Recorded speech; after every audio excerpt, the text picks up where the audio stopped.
Hello, my dear listeners. Welcome to our Dream to Rise, and we have our special guest who is an established best-selling international co-author, a self-published international author, international keynote speaker, founder, creator of Miss Lee's Tea Time and Parties, Global Peace Challenge 2020 Ambassador for Canada, former International Secretary, Human Rights and Social Justice Federation, former Director, Rape, Violence, Atrocities Against Women, AHRI, former International Rotary Club for Great Britain and Ireland member for Peace Envoy and chairman for Gender Equality, and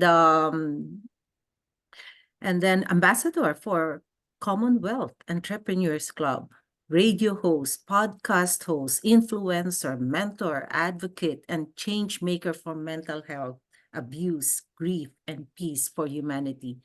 She is the founder or creator of Miss Lee's Tea Parties, Tea Times, and host of Tea Time with Miss Lee's, making a difference one cup at a time.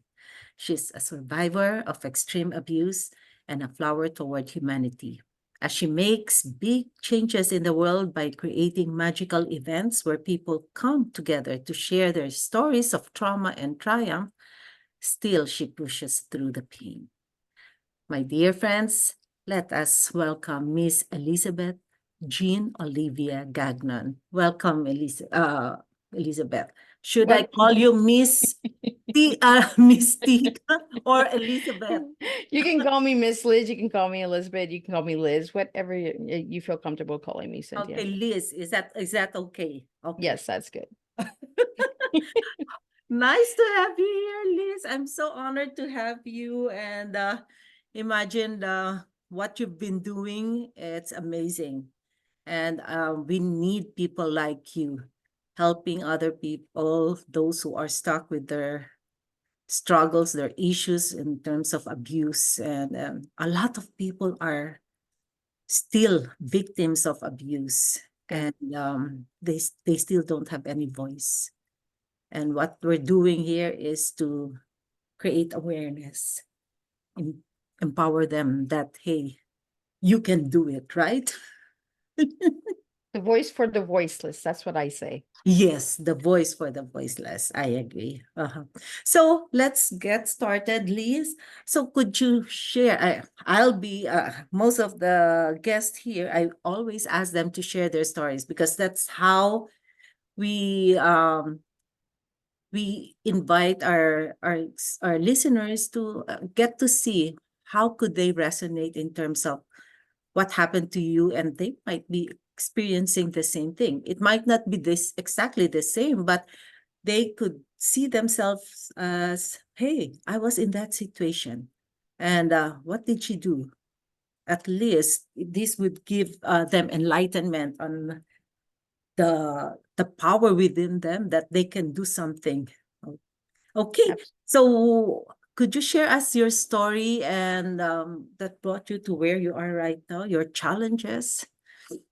Well, in my story, I'm going to take everybody back, way back into the age of 4, because that's where it all began, right? That's where the tea actually started at the age of 4, was my Oma gave me a cup of tea. And I drank it really fast. And, little girls, we want to drink our tea really fast. We don't really pay attention. And my grandma was from Germany. So she had this rough voice, but big heart, right? And she said, no, no, no, no, we're going to do this again. So I thought I was in trouble. So, and she's like, no, I want you to sit, reflect, recharge, and release. Mm. Take the time to enjoy the cup of tea. Don't just rush it. Understand why grandma's giving you a cup of tea, right? Mhm. Could So you when I was repeat that? Excuse me, could you repeat that again? Reflect? reflect, recharge, and release. Okay, thank you. Those are 3 things, the 3 R's that we need to all do in life, right?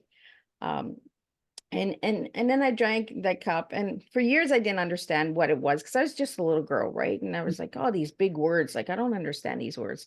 But as I got older, I understood that my grandma was giving me a tea of life. She was telling me that she knew my life was going to be a struggle. It was going to be challenging, and to take that time to sit and reflect, recharge, and release.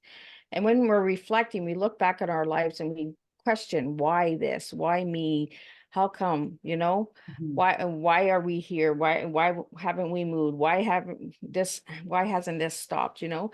So the reflection of the cup. So we're looking within ourselves, right? And then when we're recharging ourselves, we're taking that time to just get over stuff. You know, when you go through trauma and abuse and grief and stuff like that, you have to take the time to recharge yourself. Well, take the time that you need, not the time that makes everybody else comfortable. Take the time that you actually need to make yourself comfortable, you know? And then just releasing and letting go, forgiving, but not forgetting. I always tell this to my children, forgive, but don't forget. Because if you forget, then you forget the scars, you forget the lessons, you forget why. And I tell everybody this, I would not change anything in my life.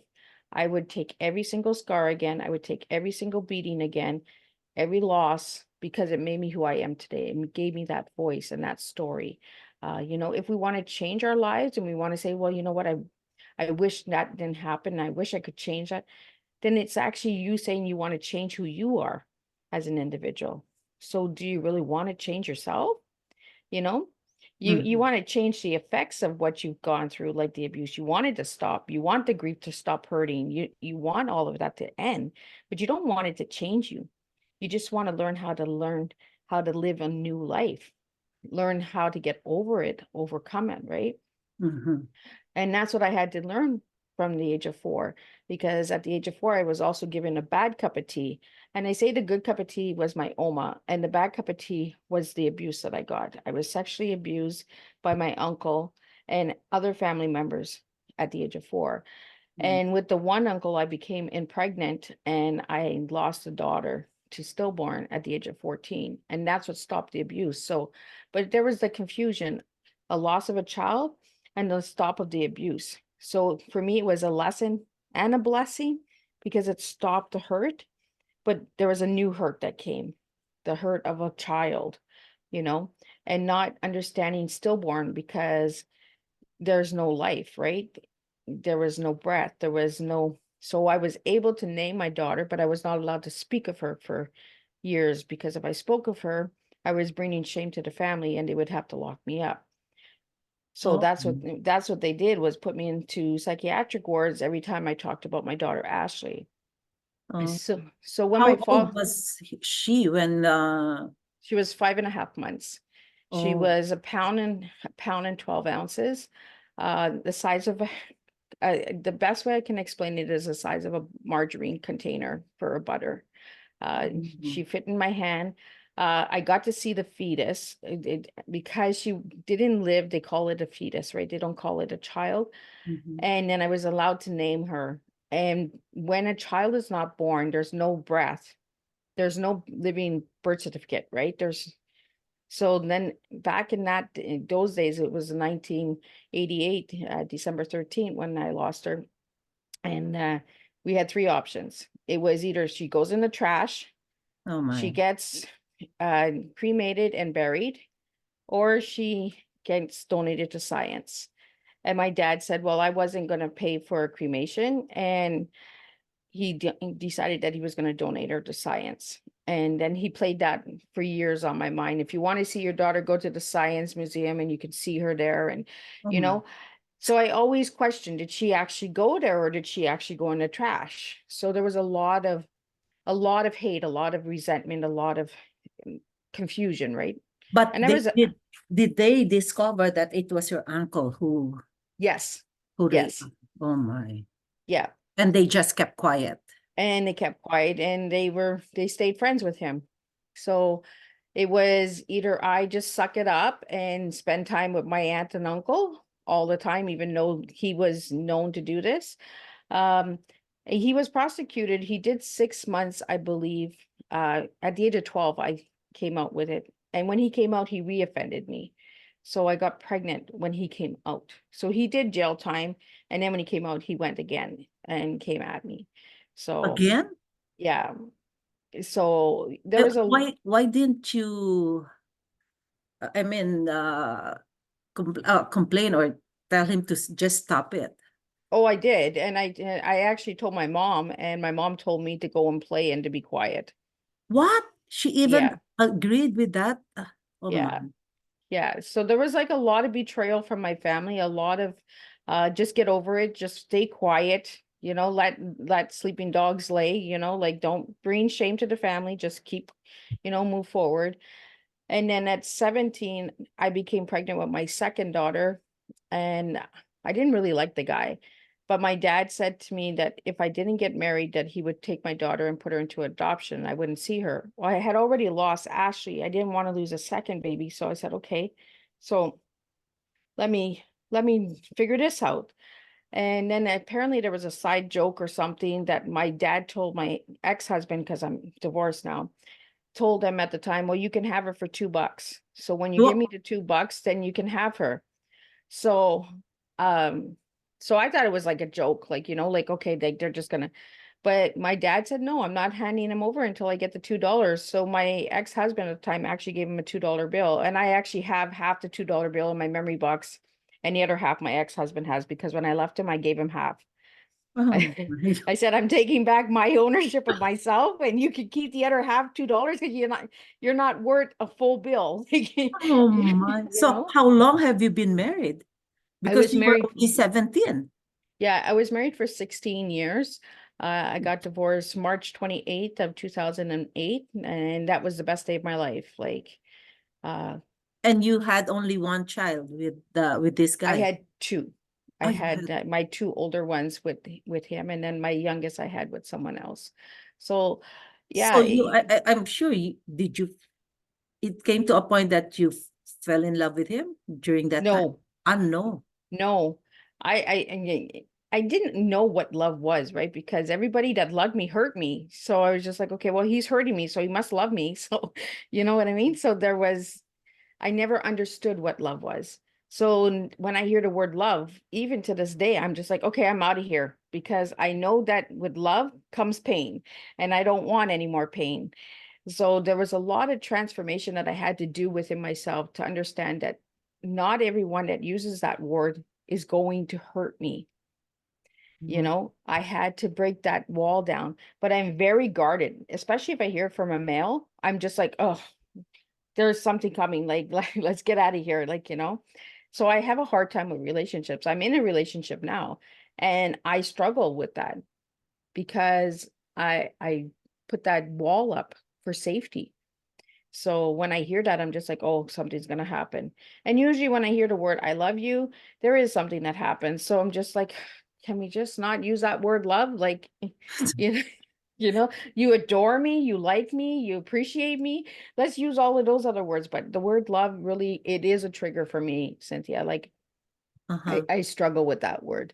And So because of the work, because of how's the your what I do relationship? Oh, is it yeah, struggles, right? exactly. Like, when you hear a total stranger say, well, I love you, Miss Liz, and I'm just like right away, my body will go like, and then I'm like, they just appreciate me. So it doesn't mean that everybody that uses that word, because not everybody knows that that's a trigger for me, right?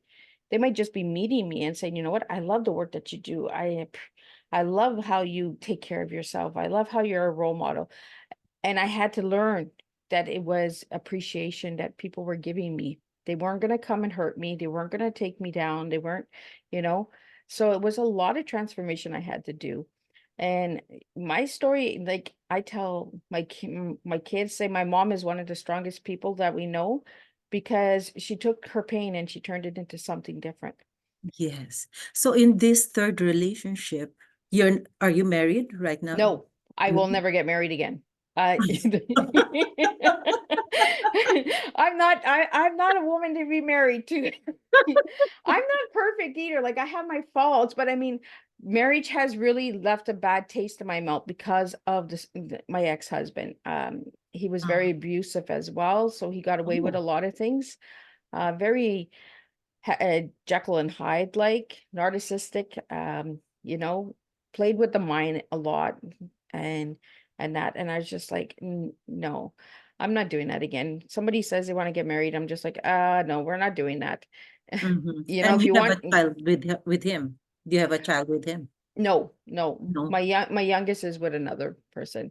Mhm. My relationship that I've been in now, it's been 14 years, and it hasn't been easy.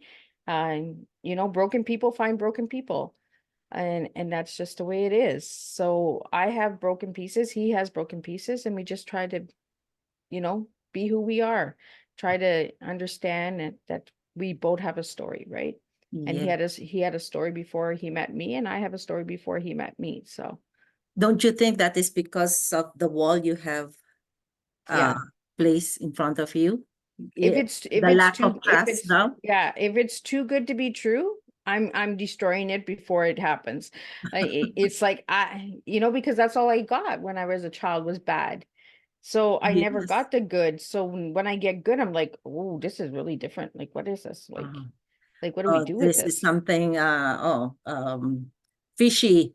Probably there's something going on, right? Yeah, And, and I understand that you didn't experience true love since childhood. That's the yeah, reason why when someone tells you about love, it triggers you your past pain, yeah, even from the family members, which should have been the family members should have been the first one to share their love to their child. yeah. And it's sad, but that's just the way life is, right? We have these broken families. And over the years with my healing journey, I had to sit back and say, you know what, maybe mom and dad were broken too. Yeah. Maybe they didn't have the proper love. So it's generations, right? It's the cycles. You grow up, you toughen it up, you just, you be seen but not heard. You know, Yeah. we Mhm. grew up in a generation where a lot of people, what was going on behind closed doors, stayed behind closed doors, and don't you dare bring shame to the family, right? Mhm. And I'm sure what you're doing now is to stop the cycle. Yep, Yes, absolutely. yes. And that's the reason why your children adores you so much and they tell you that you're so strong. And that's one good way of going out of the from the dark and Yeah. spread light now. So when was the time when you made a shift wherein enough is enough? And now you have made this decision of being an advocate of stopping domestic abuse and Well, I think I finally got my voice when I wrote in the first book, when I wrote into an anthology with the Sacred Hearts Rising series. And I was following this lady, Brenda Hammond, and she wrote a book called Hear Me. And as a little girl, I just wanted to be heard, right? And I said, this book keeps yelling at me, hear me, hear me, hear me. And her story was about child abuse. It was about a oh, little girl that got abused too. She was 5, I was 4, and it was just a connection. So I followed Brenda, and then Brenda had put out that she was looking for co-authors to write in an anthology, but she was looking for grandparents at the time. And then she decided, oh, you know what?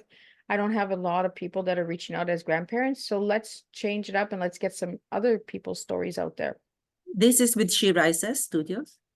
No. Pardon? Who's the publisher? She Uh, Rises? Brenda Hammond. Ah, Brenda Hammond. Okay. Yeah. So she has 4 books out. I've written in all 4 books. Um, And it was a journey with Brenda, because when I first wrote to Brenda and I said, like, can my story be? And she said, absolutely. But she didn't realize that I was going to just dump all of my story at once. So we were supposed to write, I think it was 1,500 words.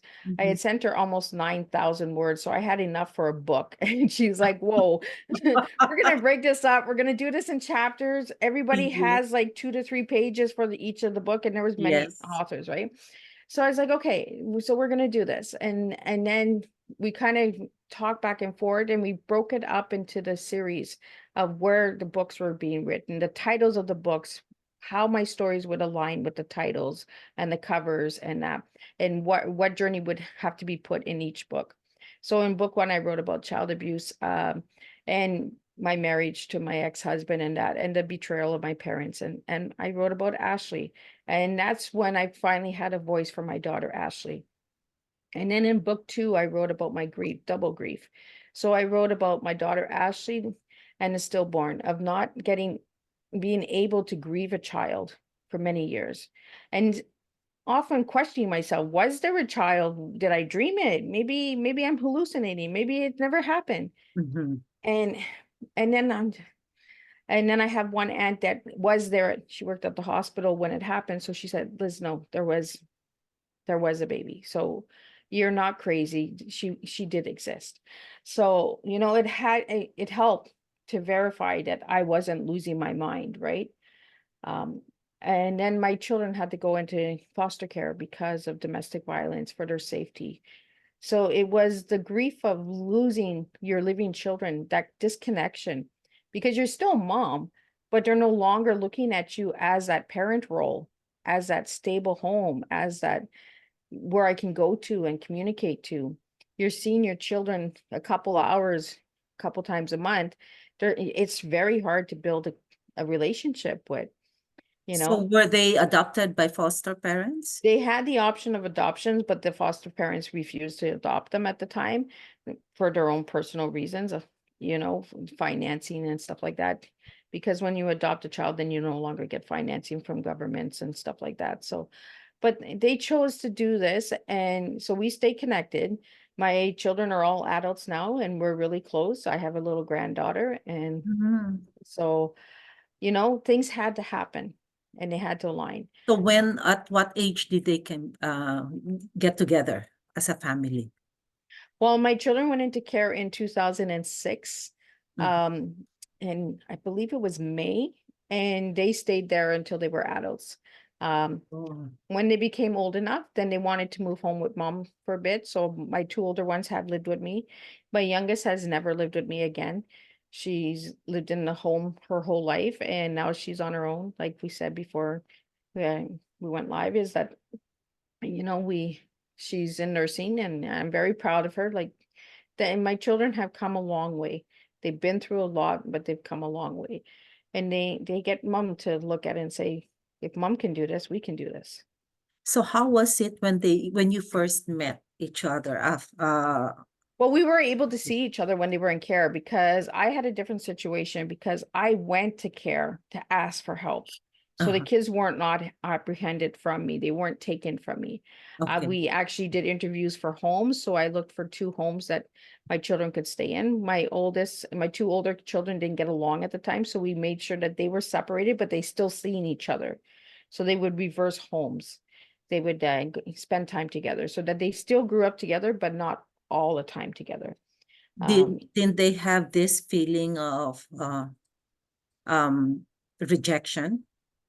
I don't think so. They've never mentioned that. Uh, They actually, because my two older children have the same father, there was a lot, right? And then the youngest child she had a different father, so it was different for her.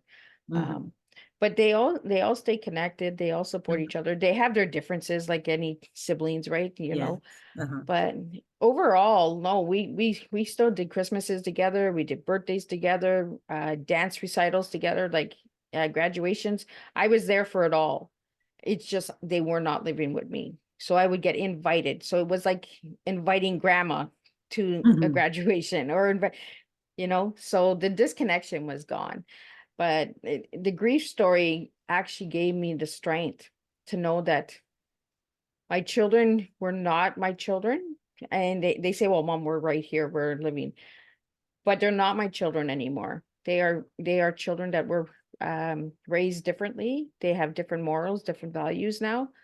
Um, where when they come to my home, they sometimes question how things are.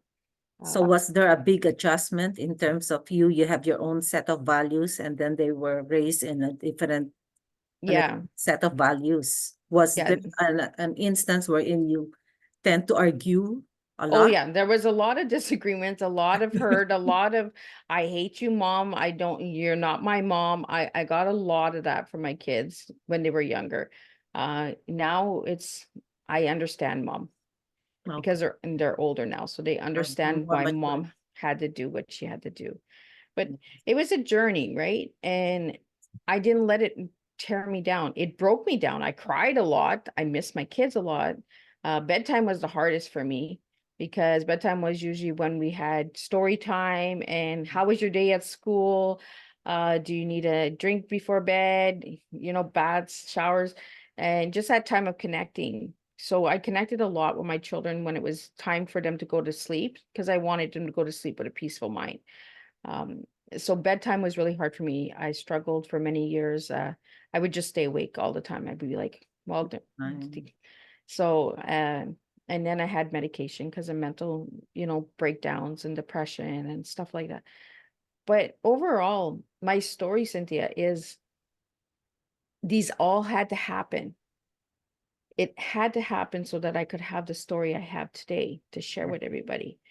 Like we said earlier, is, you know, things happen to us. We might have similar situations, similar stories, but our steps are always different, you Uh-huh, know? exactly. And a lot of people are just waiting for our stories. Uh-huh. So what have you done in terms of really overcoming these struggles? What were your tools and strategies in terms of, oh, okay, how to work on my health and well-being? What did you do in terms of, so it would improve your relationship with your children, and then improve also your performance in terms of your work? And I know that this is now your purpose, Yeah. what you're doing because of what happened, what transpired. So what did you do? The first step you did to really help yourself? Writing, Uh-huh. writing a story, Okay. saved my life. Just being able to put it on paper and to be able to read it, because when we share our stories and we speak our stories, it's completely different than when we write it. Because when we write it, the ink is there, the Mm-hmm. proof is there, right? When we share it and we speak it, sometimes our voices get silenced. Sometimes the episode gets deleted, or technical issues, or But when you write it, it's there.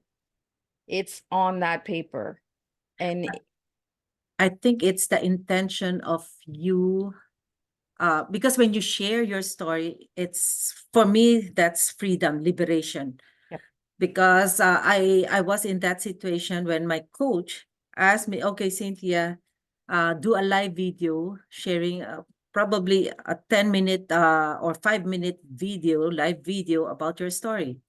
You know what? It took me 7 times to pray, Lord, is this the right thing to do? Before I clicked on the live button, the Facebook live button. And after that, I cried so hard because of fear that I'll be judged. Uh, I still have some relatives from his side who are also yeah, friends in Facebook. And that was what I was afraid of. yeah, But you know what? After I wrote also my book, it's a liberation, really. It's yeah. freedom for me. I was released from that cage for so many years, 6 years. And it brought about, I mean, that was the time when I discovered my purpose. Yeah. Why do I have to share this story? A friend of mine even bashed me for 40 years as a friend, told me, why? You find out who your real friends are. Exactly, exactly. Because when you start talking about the uncomfortable stuff, you'll notice this. For anybody out there who has gone through any type of abuse or grief or anything like that, when you start making people feel uncomfortable with the truth, people start to pull away. People Yeah, start to bash you. People start to, oh well, she's overreacting. Oh, she's misleading. Oh, she's over exaggerating, you know. But they never lived it. They never took exactly. those steps, Uh-huh. because there's so much that goes on behind a closed door. It doesn't matter, business or a home or a church. There's so much that goes on behind that closed door that no one understands. And And and and then when you speak of it, they're like, it wasn't like that. Come on, he wasn't uh, that bad. She yes, wasn't that bad. exactly. And I'm thinking it can take 15 seconds for somebody to make damage on you for the rest of your life. 15 seconds. Yes. You can change someone's life in 15 seconds. It took me 2 hours. It drained me. That person drained me, telling me that, oh, no, you wrote a book, so it will be read by a lot of people globally now. Yeah. So what would be the impact of this to the other family? And if your husband is still alive, because my husband passed away, would he be happy with what you're doing? Oh my. But Cynthia, the way that I look at that, when someone asks those questions, how would they feel if it was happening to them? Exactly. If they lived that life? Uh-huh. And about the other family, if the other family really cared about you as an individual, they would say, whoa, my son did wrong here, you know? And it's okay to, when my children do wrong, I do not defend my children. When my children hurt somebody else, I am not that mama that says, you know what? Oh, he's just my son. Oh, they're just that's my daughter. She didn't mean it. Yes, she did mean it. And how dare you do that to somebody else? How dare you bring pain onto somebody else? That's what I do with my children. Of Now, I'm course. not saying that that's what everybody else does, but that's what I do with my children because of the lifestyle that I had. If Mhm. I'm doing wrong, I want somebody to say, whoa, you're doing wrong here.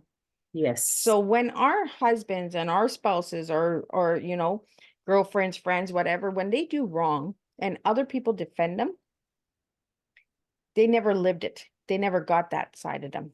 Thank God they didn't. That's what I say. Thank Yeah. God. I am so grateful that my family did not get the side of my ex-husband that we got. My children got what I got, you know? And when they tell my kids, "Oh, well, you guys are just overreacting. Your dad wasn't that bad." How dare you say that to my children? You did Mm-hmm. not see that side of that man. Mm-hmm. We did. Mm-hmm. And just take someone's word for it. If somebody has hurt somebody, how dare you say that they haven't heard that person? Yeah. You know?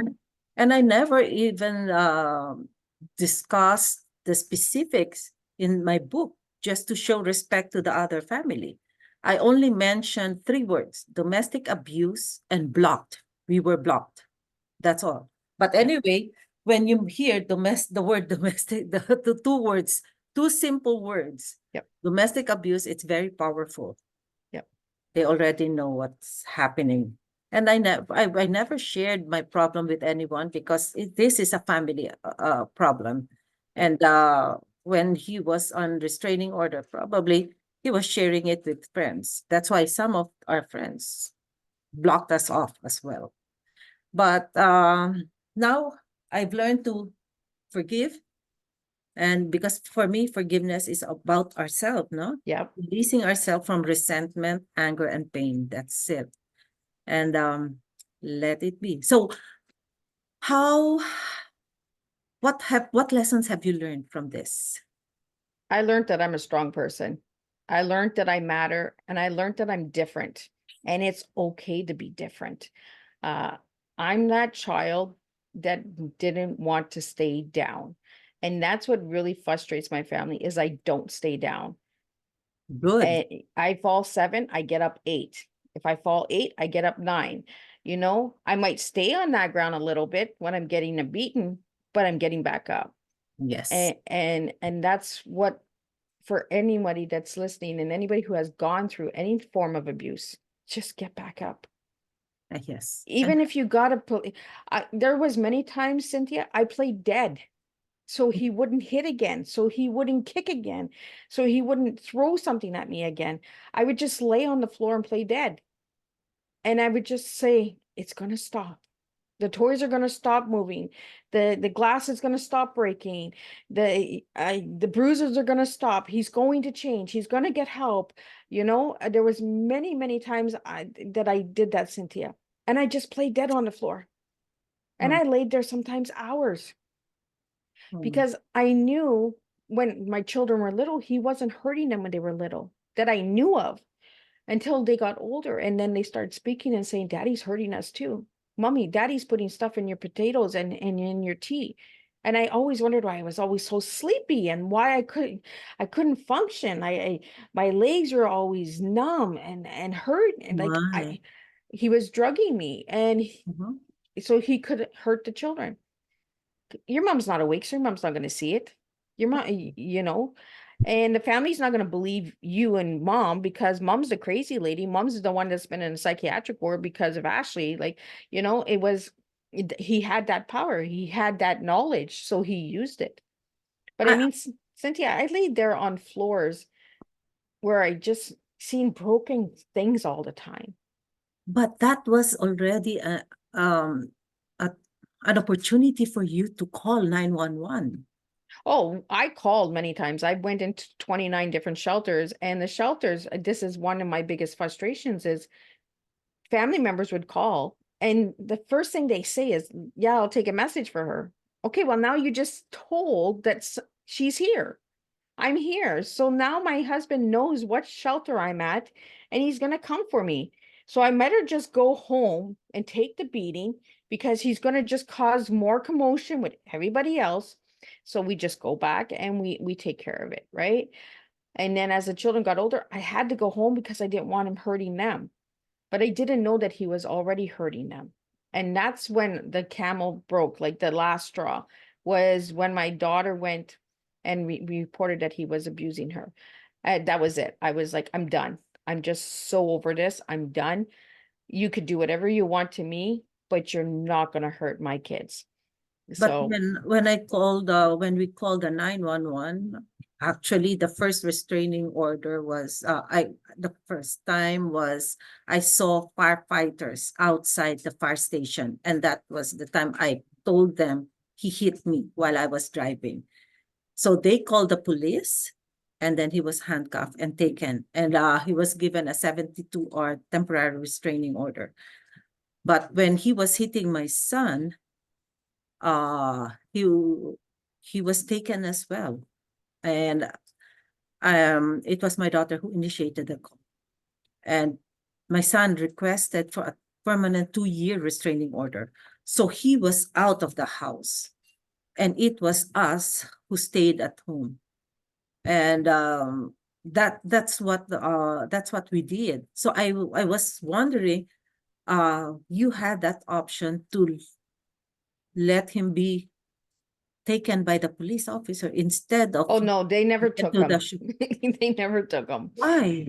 Because there's a proof that he abused you physically, But right? because of my history of being put into a psychiatric ward, Oh, right away they look at me as losing my cool. It was me that initiated it.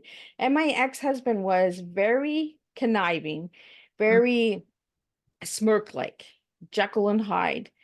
So when the officers are, oh, she's having a rough day, she didn't take her medicine, she didn't oh my. and so you know, it was always somebody else's fault. It was always Yeah. somebody else to blame, you know. And when you're in that situation, you get broken down so much that you're just like, you know what, I'm just Yeah. gonna stay. I'm just gonna stay, Oh, because you don't want anybody else in the world to go through this. You don't want your husband to find another person and do this to somebody else.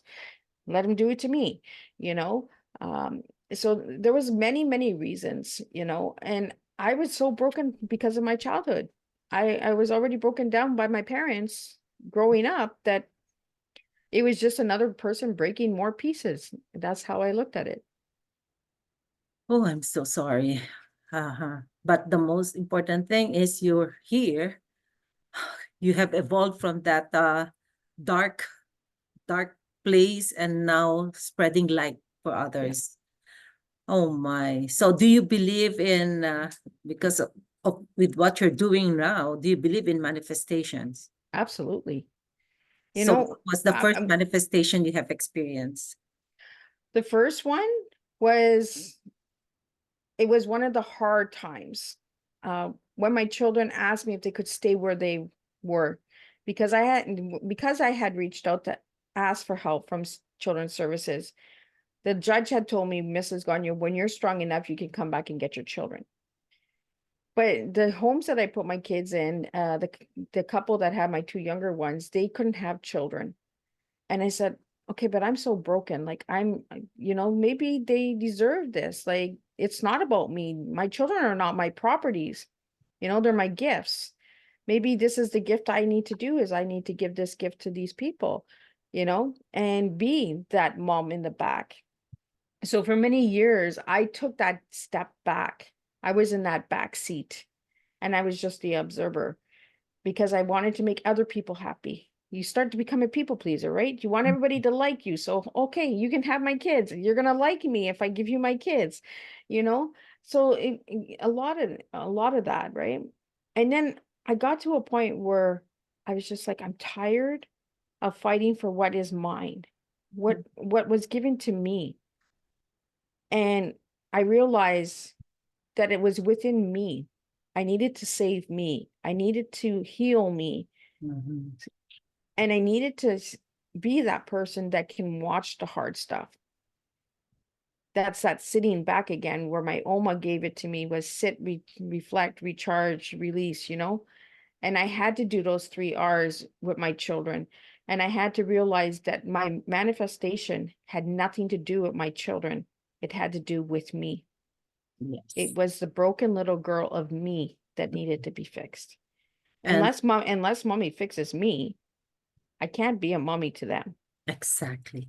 That's why we often hear, love yourself first Yep. before you'll be able to share that love for others. Even at the airport, isn't it? Before you put a mask on someone else's Put it on mask, yourself. put it on yourself, because you won't be able to share that love for other people without Yeah. you loving yourself. Yeah. Oh, that's that's amazing. And for the for the next 12 months, because you're now very active in what you do, a lot of activities that you do. What is your next goal for the next 12 months?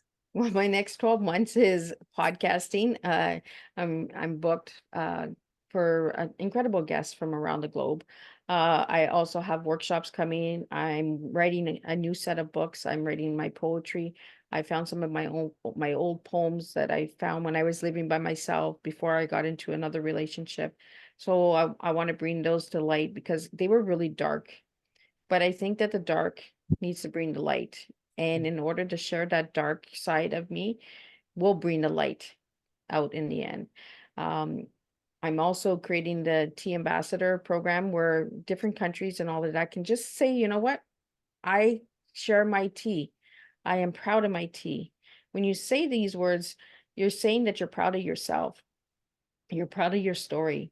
And you don't have to be big leaders. You don't have to have big titles to make a difference. You Exactly. can be an everyday person like myself. And as you've seen, like Cynthia, when you read my bio, I sat at some big tables because I tried. I didn't let the past define who I am today in the present. And Mhm, I sure don't let the present define where I'm going to be in the future, you mhm, know? But stay committed to your story. Stay on your story, not in it. And mm. just keep pushing through. We're going to have challenges. We're all going to have struggles, you know. Um, for me, the pandemic was the biggest manifestation for me because it actually put the fire in me to look at this. I got all of these means. I have all of these resources. I can make a difference, not only in my country, not only in my home, in my community, but I can make it global. When I became the peace ambassador for the project, I got to work with 60 different countries. Nice. Amazing. So the pandemic actually put a fire in me and said, you know what? Let's go. Mhm. Let's see where we can go. Let's bring some difference. S- Same with me. A lot of people, they complain about the pandemic, but it was the pandemic during that time when I discovered my purpose after I retired from the bank, from the World Bank. And that gave me so much enlightenment in terms of what should I do after I retire.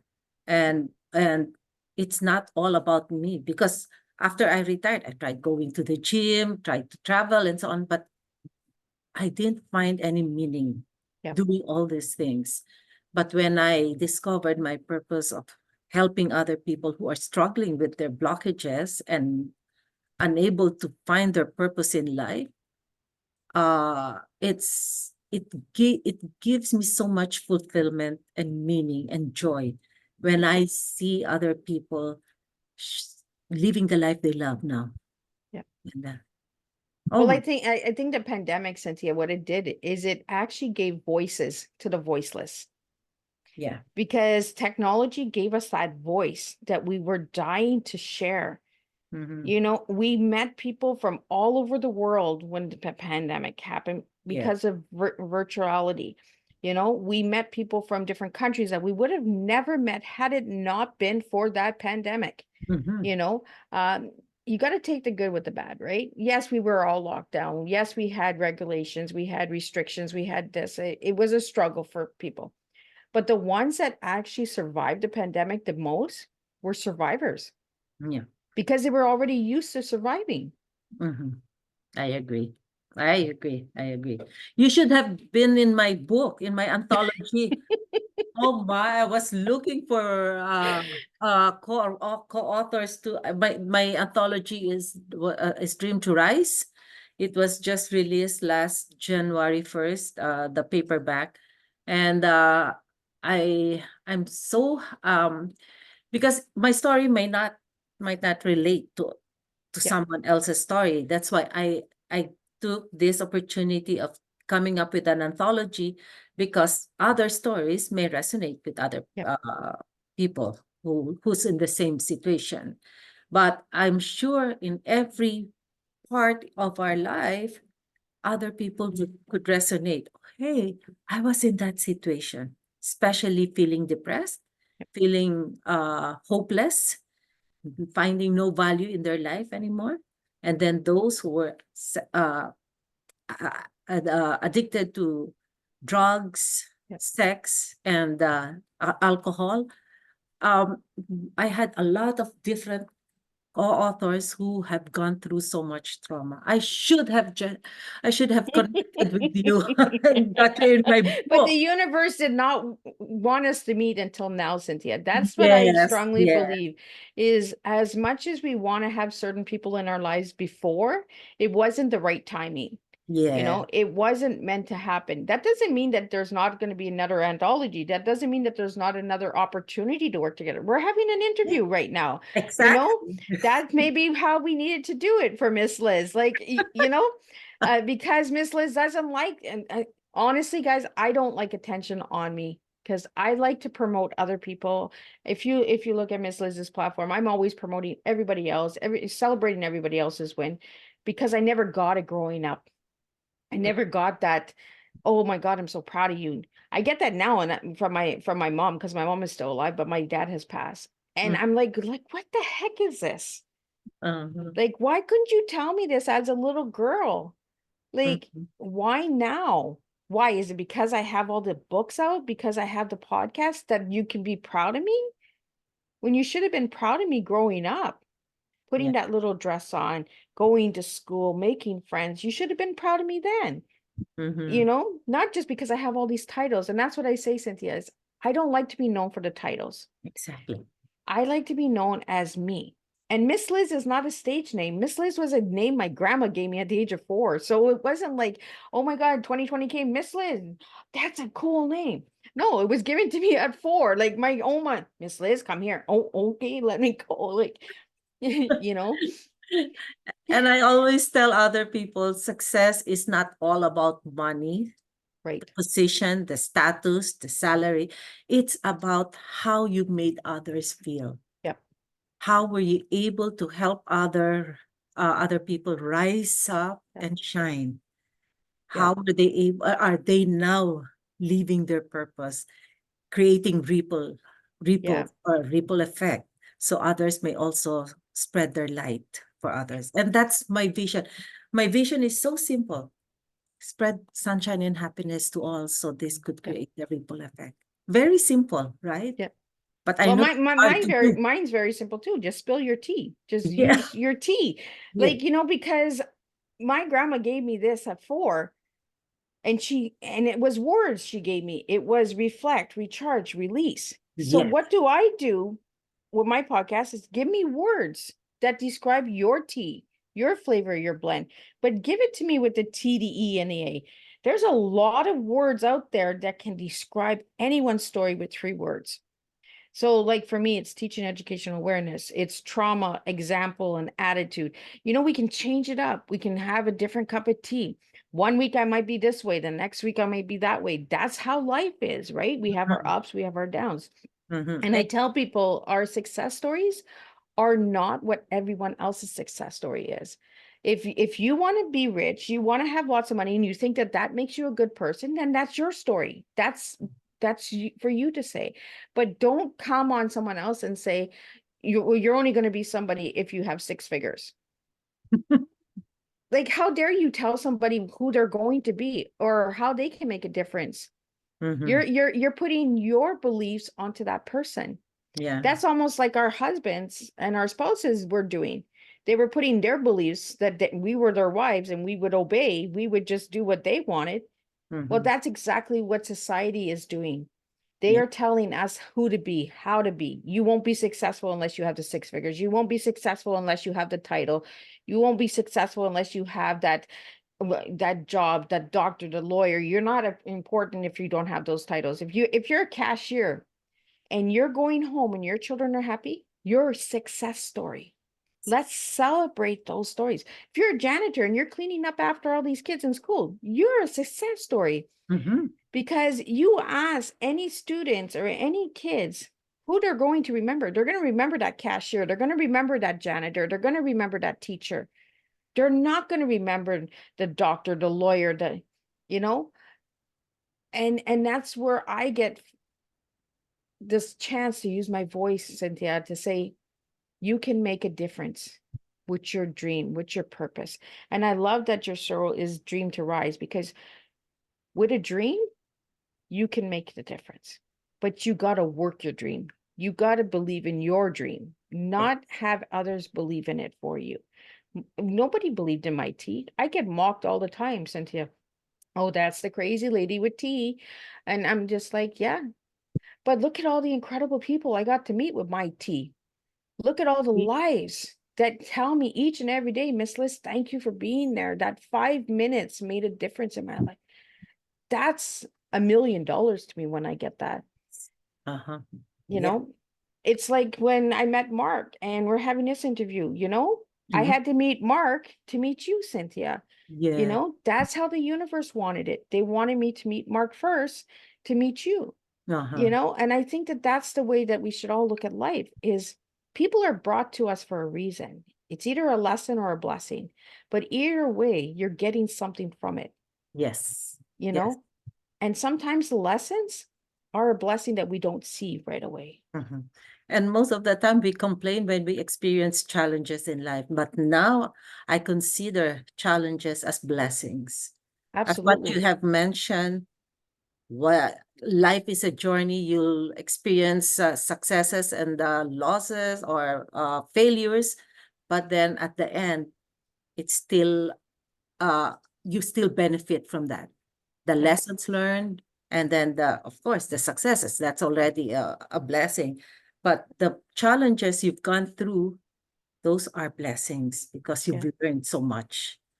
We won't be here, as what you've mentioned. We won't be here not if we had not experienced the challenges we've had before. We would be a total different person. We would be we wouldn't be having this interview today. Yes.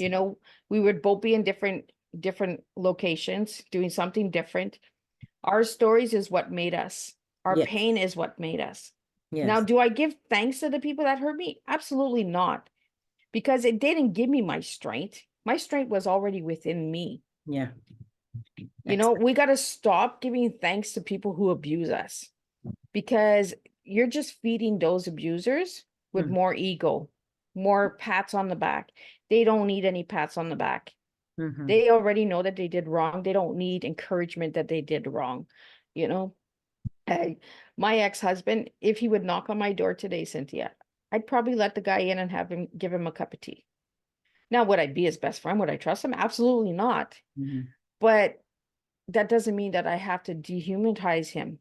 I don't have to bring hate to him. He hurt me, but that doesn't mean I have to hate him. I don't have to hurt him, and that's what I tell my children. Hurt people until they heal.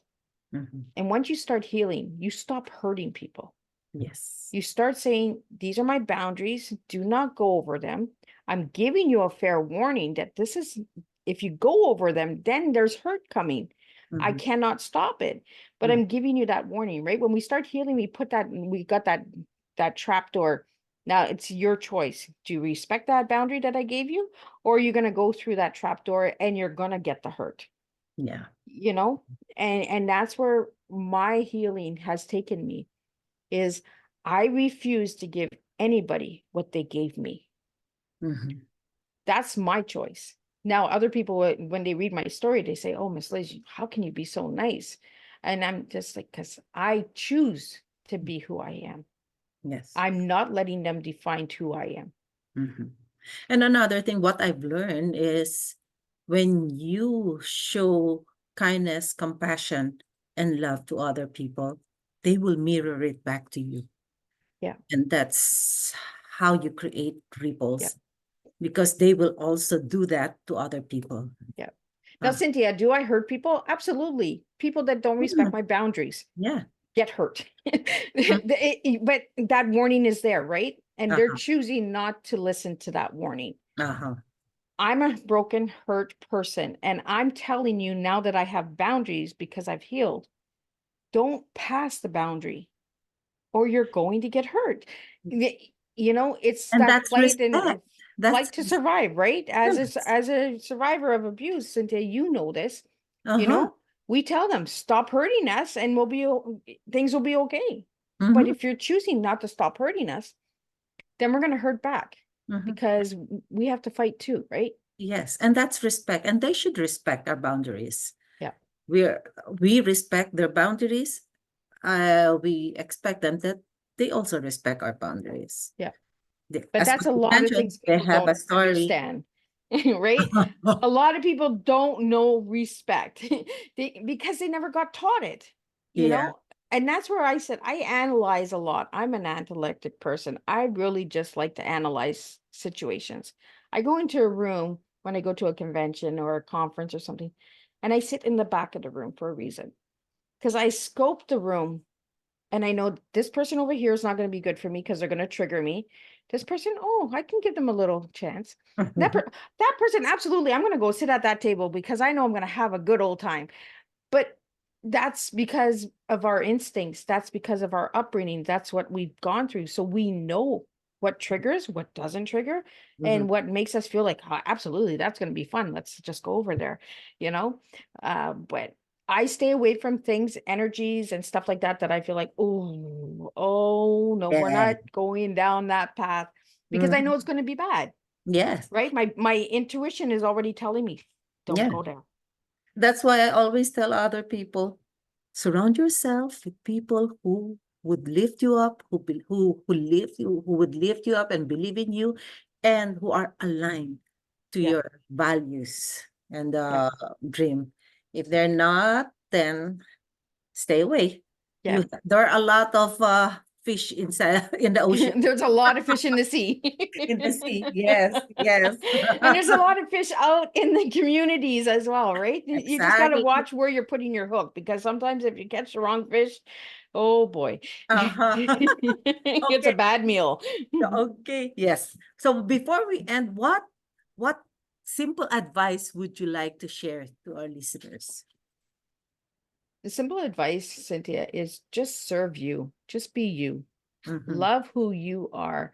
You know, if you're different and your family treats you different, you're just different. Be proud of yourself.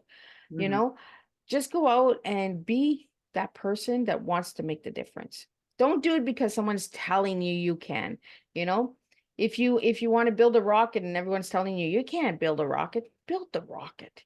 Yes. Challenge If yourself. somebody's telling you you can't build a business with no money, go build the business. I did it. Like, I invest in myself. You know, there's so much. Everyone says, well, Miss Liz, you do everything.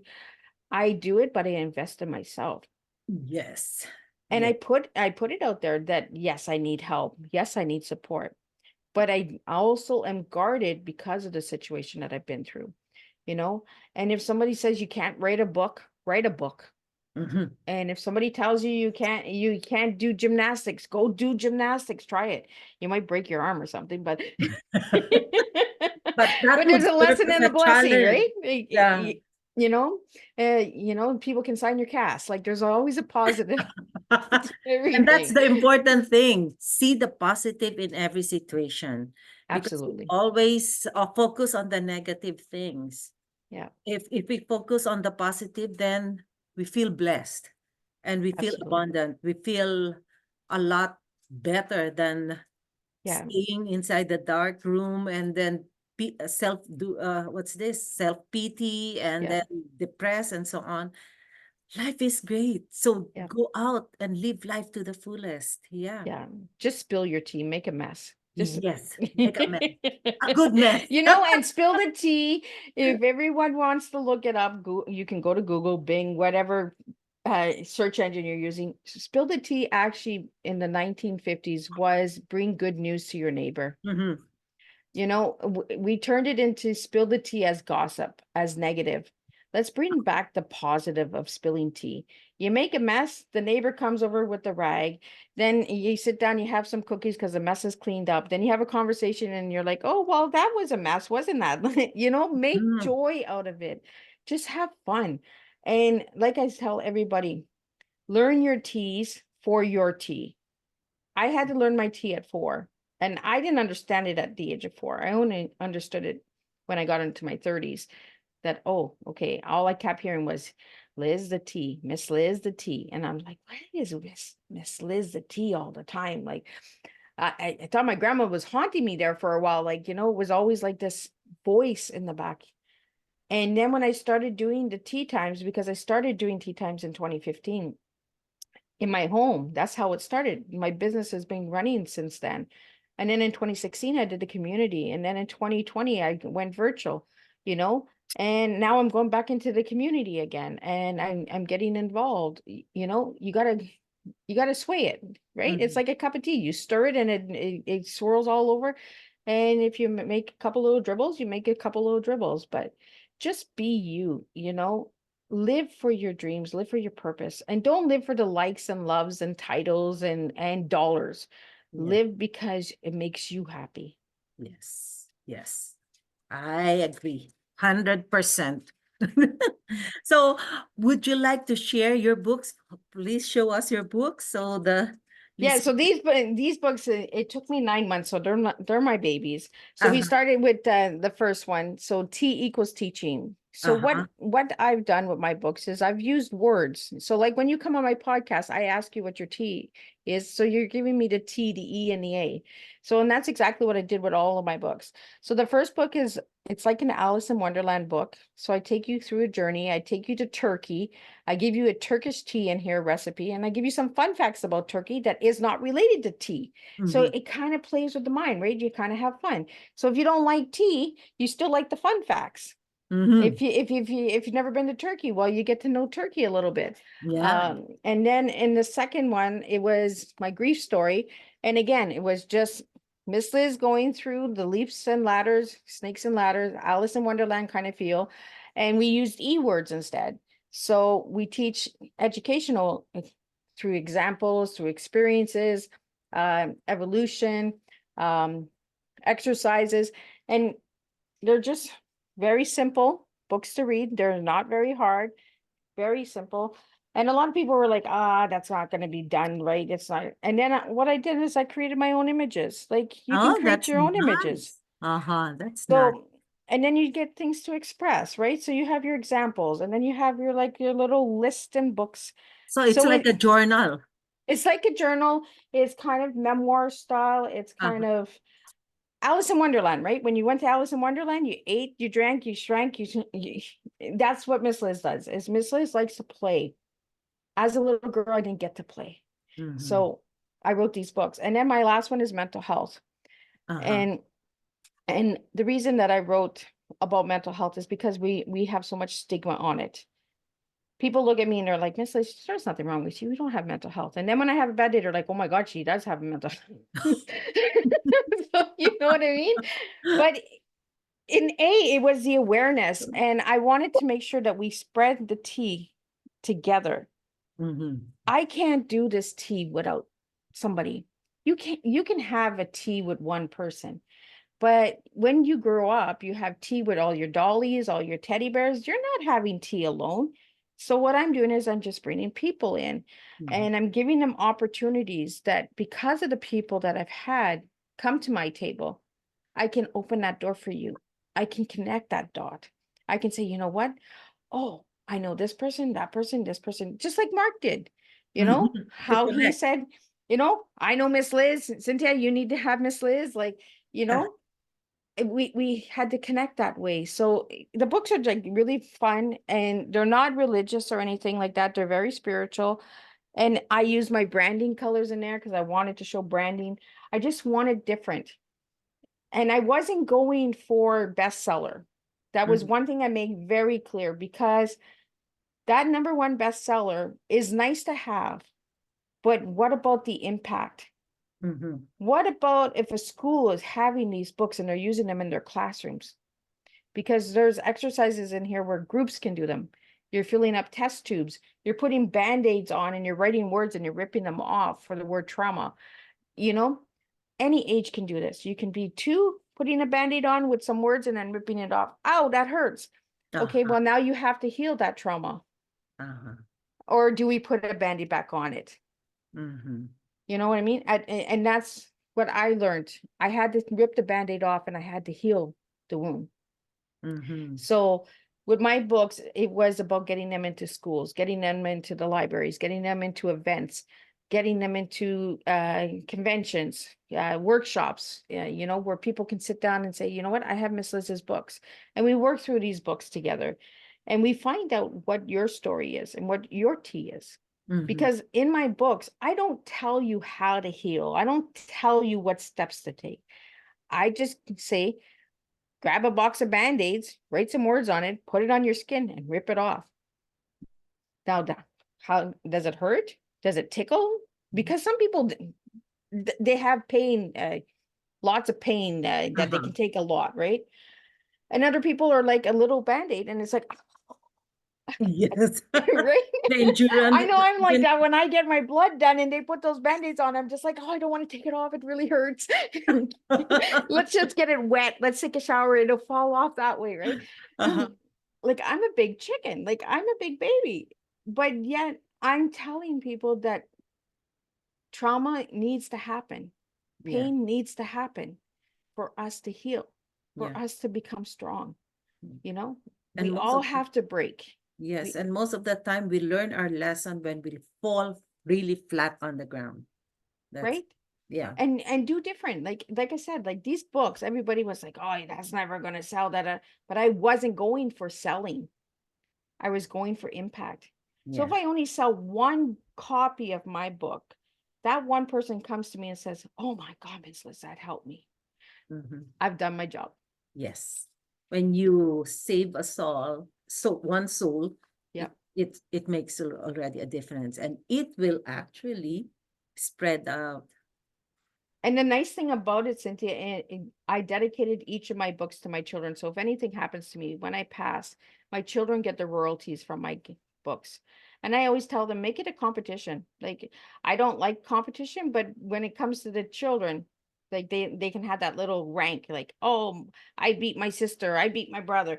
You know what I mean? A fun competition, not a competition where it's I'm better than you. Like I wanted them to show that they really cared about their book. They really cared that mom took the time to make sure that there was 3 books for the 3 living kids. So they each have it. And there's a dedication to in the book for each one. I didn't put it all together in each book. They each have their own dedication. And in book 1, my grade 7 teacher actually wrote my foreword for me because she was the first lady that gave me an award for my writing. Oh. So I reached out to her. My French teacher is actually 77, I believe, and she wrote my foreword for me. So I have that memory to tie in, you know, and keep that connection. And that's why I said the teacher made a difference to me. It's that cashier, that janitor, that teacher made a difference to me. She believed in my writing in grade 7, and look where I am today. I'm writing all over the place. See, that's the reason why what I shared. Be surrounded by the people who believes in you, who really believe in you. Yeah. Okay, thank you so much. But how could our listeners connect with you? Well, What's your website? they can actually go to my website. It's www.misslizsteatime.com. So it's www.missteatime, there's no S.com. Mm-hmm. A lot of people are putting that S and then they're like, Miss Liz, your website's not working. It's because you guys are adding an S. Don't put the S. It's one T time. One tea Uh-huh. at a time. Come on, guys. And they could Yeah, also connect with you on Facebook, social media, right? So they can Facebook. absolutely Facebook, Instagram, LinkedIn, TikTok, Sky Blue, Twitter, X, whatever you want to call it now. I'm on over 80 different platforms. There's So they just look for Elizabeth if Gagnon. like I tell Cynthia, like I tell everybody when I do an interview, if you don't find Miss Liz, you're not looking for Miss Liz. Because I'm out there, like, I do Googles every 30 days to see where Miss Liz is to make sure that, and I'm like, oh, I'm over here too now. Well, hi, how I are you? I remembered when I first sent you an email.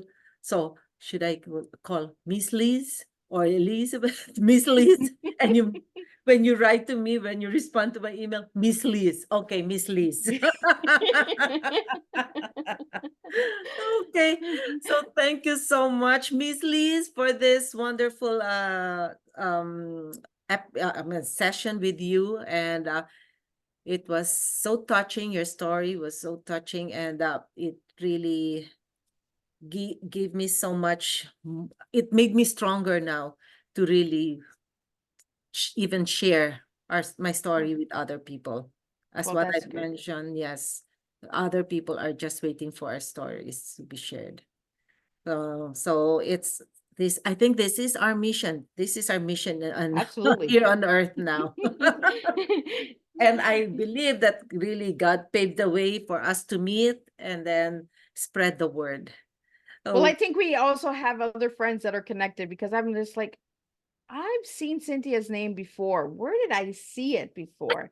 So I'm sure we're connected some other ways too besides Mark, but I want to really just put a shout out to Mark Smith for the connection yes. because Thank you so without Mark, much. we wouldn't be having this conversation. So thank you, Mark, for that. Yes, thank you, Mark. Yes. So thank you so much. And for our next episode, to our listeners, watch out for the next one. Thank you again, Miss Liz.